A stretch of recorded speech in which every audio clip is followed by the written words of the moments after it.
So here we are, ready to learn how to write a proposal.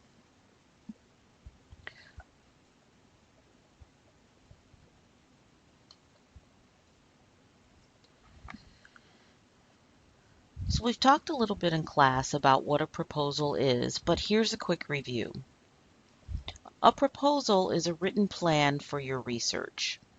It's not just for you, it's for people who need to approve your research as well. If you wanted a grant for some research that you were doing, if you wanted to make sure that your professor was okay with the research you were going to conduct, you would need to have a proposal. There are some colleges and universities who require you go through a special committee before you do any research for them in the name of their school, and even for that, you would need to have a research proposal. It's also a guide that reflects what you know and what you want to know. So before you start delving into source after source and doing a bunch of interviews and trying to answer questions, you need to figure out what those questions are and what direction you want your research to go in. And so the proposal is a way to help you figure out what direction you want to go in for your research. It's also a way to convince others that your research plan is worthwhile. So if you need money for your research or permission, as we said before, having a proposal in front of you helps other people understand the kinds of things you plan to do with your research. You can also sell them on how important the research is and the reason why they need to invest in the answers that you're going to find in the first place.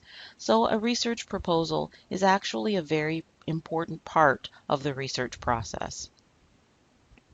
So let's look at some of the essentials of a proposal. The one thing that a proposal has to do is it has to address certain questions. There must be a reason for the research. And so that will be one of the things you'll need to address. What kinds of things do you plan to accomplish? If there's a problem out there, what do you plan to do about it? If there's a question out there, how do you plan to get at that question? You'd also need to answer why you want to do it. Not just a personal significance to you. For instance, if you want to study the causes of leukemia because you had leukemia as a kid, that's great. That might be a really good reason for you to want to do this research. But usually you want to make sure that you're addressing a need that your audience or your discourse community would also have. So why should they care about the research that you're trying to do? Because that's probably a much bigger reason to them for why you want to do it. Also, the method or how you're going to do it is very important to many audiences when it comes to why you're going to do the research. So the proposal is a way to address these issues in order to show you how significant your research is, but it also helps you to convince others that you have some significance to doing this research. So here are some of the sections of a proposal. Now these are very important. You'll be using these sections as you write your proposals, and many of these sections will transfer right into your own research work. So one of the sections that you'll need to have, of course, is a title. And we haven't used title pages, but for APA style proposals, you will definitely need to have your own title page. The title should be catchy and descriptive. It should be something that will inspire people to be interested in your research, to want to read on and figure out how are you going to address these questions. Usually the title will get transferred over to the research paper, but by no means should you think that the title is complete. You should view your title as a work in progress because your research will also be a work in progress. Some of the things that you will have in the proposal will not show up in the final research essay. Likewise, the title could change as well. Here are some sample titles. This one is from an MLA-based research paper, and it's a literary analysis where someone is looking at infertility and maternity in the book Their Eyes Were Watching God. So our title is You Looks Like You's Your Own Daughter. That is actually one of the quotes from the book, obviously, and they decided to use this title, this quote as their title. Now here's another one, completely different discipline, right? The first one was from English, would be literature and a literary style writing. This one you can tell is completely about biology. It's the effects of estrogen, alcohol, and age on the astrocytes in female rats following an inflammatory stimulus. So you can tell biology, English, they fit for the disciplines that they're in. Maybe the second one isn't so catchy, but for a biologist, it would definitely be descriptive. And then you have something that's usually a little bit more for the humanities.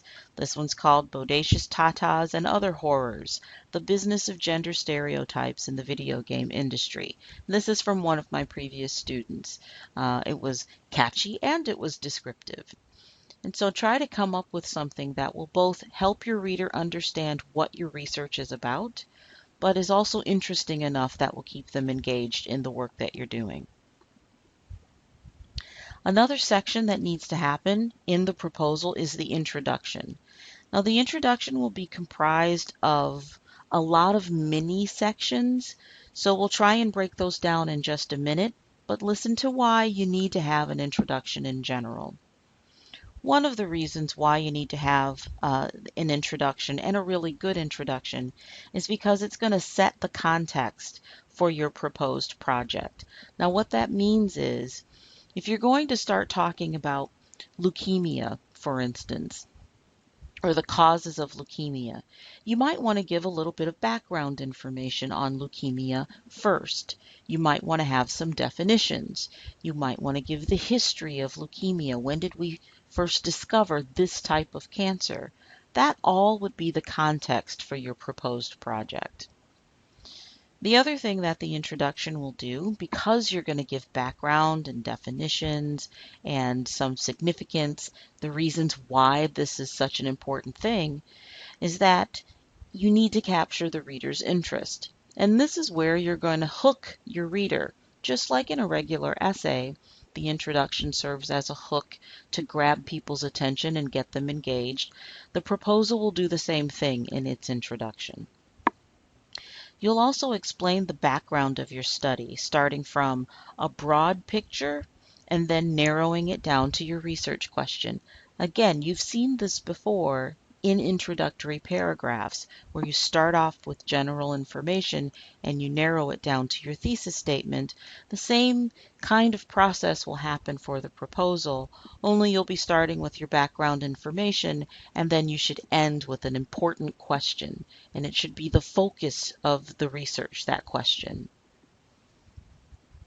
You'll also review what is known about your research topic as far as it is relevant to your thesis.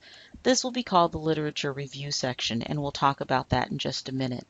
But if you remember from previous conversations we've had in class, you'll know that the literature review section is like the synthesis paper that you did for your second essay assignment. So a lot of those techniques that you use to write your synthesis paper will also happen in this section. You'll also need to make sure that you have relevant sources, some things that will help to convince the readers that there are other people who have also thought about these issues that you're thinking about, and you'll want to have some of their opinions there as well. So having the names of the people who have also thought about this in the past is very important. And of course, the introduction should be at a level that makes it easy for your readers to understand if they have a general academic background. So you will be writing, for example, to your classmates. So you have to think, if I'm writing to other classmates about this topic, there may be some pieces of information I need to let them know, but based on my topic, maybe other pieces of information they already know, so I don't have to tell them. So it'll be important for you to gauge your audience, what they know and what they're already aware of as you write the introduction. So let's look at some of the sections, some of the items that actually form the introduction. One of the things you'll do right in the beginning is you're going to give a clear statement of the problem. This is where you actually start talking about the issue in terms of not just of what it is, but also the challenges that have been faced in that issue.